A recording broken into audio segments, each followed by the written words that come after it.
stress, I think that's underestimated, particularly if we are perpetually stressed, chronically stressed. That's affecting their fertility journey as well. We know from scientific data that alcohol has very negative impacts on our egg quality. What I often hear is, I don't eat breakfast. Yeah. But if she's skipping breakfast, her blood sugar's probably dropping, which means she might be more inclined to have more sugar. She might be more inclined to have more caffeine to support her energy, which is probably a bit low. The foundations for fertility start long before you actually try to conceive. My name's Gail Madalena. I'm a registered nutritional therapist with over 8 years specialist experience in fertility and preconception health. Most people focus on ovulation, but your fertility journey starts long before that, and your basic health is far more important. I'm Thalia Pellegrini. I'm a registered nutritional therapist specialising in women's hormonal health. I've been qualified for more than 15 years. Let's talk about the core lifestyle and dietary measures that we can take to improve our fertility. Gail, the first one, the biggest one, is blood sugar balance. Yes, this is a big one. You know, lots of people don't even realise that their blood sugar is a bit dysregulated. And actually, this is fundamental to overall fertility. Poor blood sugar control can lead to things like fluctuations in weight, energy dips and crashes, poor nutrient intake, also things like inflammation, which are all really negative to egg health and hormones in general. So when I'm talking to a woman who's asking me about how to optimise her fertility, I'm going to ask her what she's eating. I'm going to say, what do you have for breakfast? And what I often hear is, I don't eat breakfast. Yeah. And there'll be many reasons for that. She's too busy, she's watching her weight, whatever it is. But of course, that means that that's one less meal a day she's getting nutrients in. And the key one for me is protein. Yeah. So to optimise egg quality, we need to make sure there's plenty of protein going into the diet. And that just puts more pressure on those other 2 meals of the day. But if she's skipping breakfast, her blood sugar's probably dropping, which means she might be more inclined to have more sugar. She might be more inclined to have more caffeine to support her energy, which is probably a bit low. It's all those kind of quick fixes, isn't it, when you're running on empty. Absolutely. You get to 11 o'clock, you need that caffeine hit. And you mentioned protein, but it is fundamental. Protein and healthy fats, they really blunt that blood sugar response. And they can keep your energy more sustained, more stable, which is key. That's what we want. So really looking at 3 balanced meals with enough of those core macros. We'll talk later about nutrient intake specifically, but there are other factors that women may not associate with their fertility journey. But for me, a big one is sleep. Yes. How are you sleeping? What is the quality of your sleep? What's your bedtime routine? These are all the questions we're going to ask in a consultation. Why does it matter? It's where the body does its housework, and that's essential. Clearing out waste products from the day we've had, preparing ourselves for the next day ahead, and having a lack of sleep and not really going into those deep sleep cycles can have drastic impacts on, hormone health, your energy, what you're eating the next day, so your choices. So it's a bit of a snowball effect. Yeah, likewise, stress. I think that's underestimated. And the impact of stress, particularly if we are perpetually stressed, chronically stressed, not just feeling a bit stressed at odd times in the day, where we're seeing women who I would say have probably elevated cortisol, particularly they're waking up in the morning feeling exhausted, all of these indications to us that they're stressed. That's affecting their fertility journey as well. Yeah, stress in general is quite inflammatory. You touched on cortisol, which is our stress hormone, and that will directly impact things like progesterone. Progesterone is that key hormone that really we need to get pregnant, sustain a pregnancy. So we want to be reducing stress and managing stress as best as possible. I think one of the questions I'm asked most is, can I drink caffeine? Yeah. Do I need to give up my coffee if I'm trying to conceive? Yeah. It's a really tricky one, actually. What's your take on caffeine? So I think coffee, it's not the enemy. I do always say, try to act as if you're already pregnant. So, thinking about caffeine consumption, we don't want to overdo it. I also think it depends on how you individually respond to caffeine. It makes you jittery, nervous. If you're having coffee as a replacement for meals, that's when it can have negative impacts on your fertility. Generally speaking though, if you've got a well-balanced diet, your stress levels are under control, 1 cup of coffee a day is not going to be detrimental to fertility. But when we say 1 cup of coffee, it's around 200 milligrams. Yeah. And actually 200 milligrams is more like a cup of tea or an instant coffee. Yeah. If you're buying... It's not a double shot espresso. It's not a double shot espresso. So that has to be considered as well. And of course, we're also asked about alcohol. Yeah, that's a really big one. And I think it's really important across both parties, women and Absolutely. men. But we know from scientific data that alcohol has very negative impacts on our egg quality. It also can lead to dehydration, less nutrient absorption in blood sugar. Exactly. So it's the kind of repercussions of alcohol. Yeah. And I think in moderation, potentially okay, but if you're regularly drinking throughout the week, that is less than ideal. And I'd always say on a fertility journey, it's best to abstain from drinking if possible. Yeah, I agree. So as nutritional therapists, we're asked all the time about the best diet to optimize conception. So let's focus on the key nutrients. Where would you start? Really, really important is things like folate and choline.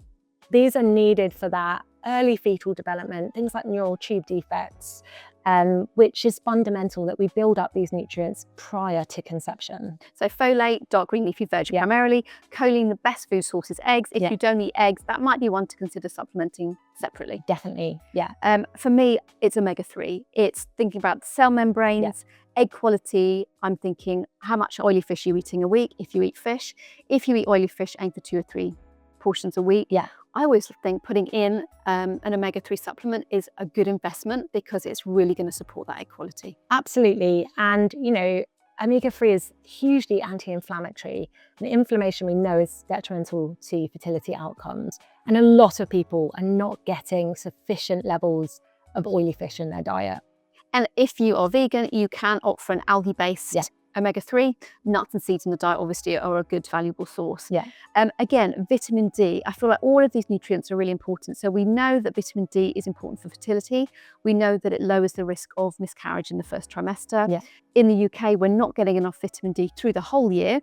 So for me, that's a key one because we can't really get it from food, can we? That's a key one to supplement. Oily fish is a good source of vitamin D, but there's not many foods that give it to us. So particularly autumn, winter, if you're trying to conceive. It's a fundamental nutrient for hormone production and cycle, keeping it regular. Absolutely. B vitamins, energy, so methylation, Methylation. hormone metabolism. We need our B vitamins. Yeah. So we're getting those from our protein foods, if you eat meat and fish and chicken, but also from our whole grains. Yeah. So if we have a good, balanced, healthy diet, we should be getting sufficient B vitamins. But that's why they feature so much in our preconceptual care. Yeah. And then antioxidants, and that's for egg and sperm quality, of course. Yes, yeah. And I think particularly in the day-to-day lives that we live, oxidative stress, which is kind of damage in the body, that's where antioxidant support is really crucial. And of course, you can get it from eating lots of, colourful fruits and vegetables, but it's always a good idea to have that additional support via a supplement. So our options at Wild are we've got the fertility support for women and we do our fertility support for men, or you have the daily essentials for men and women, and that's a lovely daily combination in a sachet of the multi and the omega-3.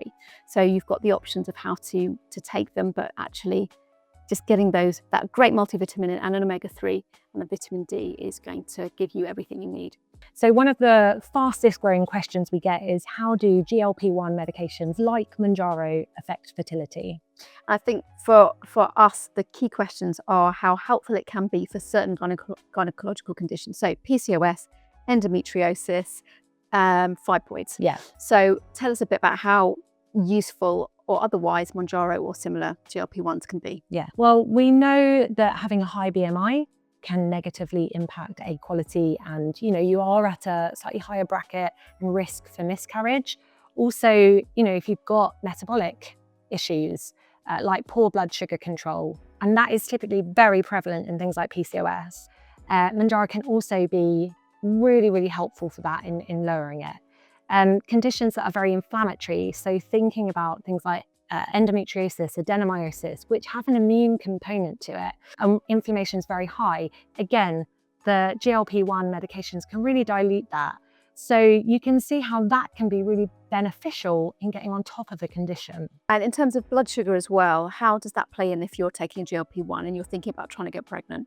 I think the main consideration is obviously looking at the dose and the foods that you're eating. My main concern is, are we getting enough nutrients across the day? Are you getting enough protein to support muscle mass? Are you skipping meals? because we know it's the one life stage where nutrients are so specific, that the nutrients we need. And so if we're not getting them through our diet, then that can actually have negative impacts on fertility. We're definitely hearing that in consultations, that women will say, well, I'm working to around 1,000, 1,200 calories a day. I'm on a GLP-1. And for us, that's alarm bells. It's like, are you getting enough protein? Where's the healthy fat coming from? Are you getting your B vitamins? Absolutely. So then again, when we think about weight changes as a result of taking a GLP-1, we've talked about blood sugar shifts and the impact that's going to have on your hormones. So there is a little bit of a knock-on effect as well. Yeah. I think the key thing with the GLP-1 medications is it's new. We don't have long-term data or information. And also, to flag, it's contraindicated in pregnancy. So really, we want to use it as a tool months before we're thinking about conception. Ideally, you kind of want to be stopping it at that 3-month window so that you've got that time to really optimize egg health. And the medication, it does have quite a long half-life. So it takes a bit of time for the body to clear it. So you want to be, off the medication by the time you're actively trying. So when someone is planning to come off a GLP-1 in order to conceive, that is where we really want to get involved. We want to help to optimize nutrition, ensure there's been no nutrient depletion, and so we can really support that egg quality and general hormone balance. Yeah, and that's where our free 15-minute consultations are so valuable, and people can obviously book that to support them coming off this and with the rest of their journey. So Gail, there are some tests that we recommend you do before you start a conception journey, and there's some that you just don't need to rush into. What would you say they are? Yeah, so I think it's always really important for a female to test her thyroid function. That can be a really big indicator to fertility health and, actually being able to go on and carry a pregnancy successfully. Also, it can be beneficial to look at things like your vitamin D, your B12 and iron levels, particularly if you're a vegan or vegetarian. With regards to testing that maybe comes a bit later, I'd say if you're under the age of 30, really you can try for a year. It can take a bit of time. If you're over 35, after 6 months of trying, I'd be looking at things like a full hormone profile. So that's like your estrogen, your testosterone, things like LH, FSH.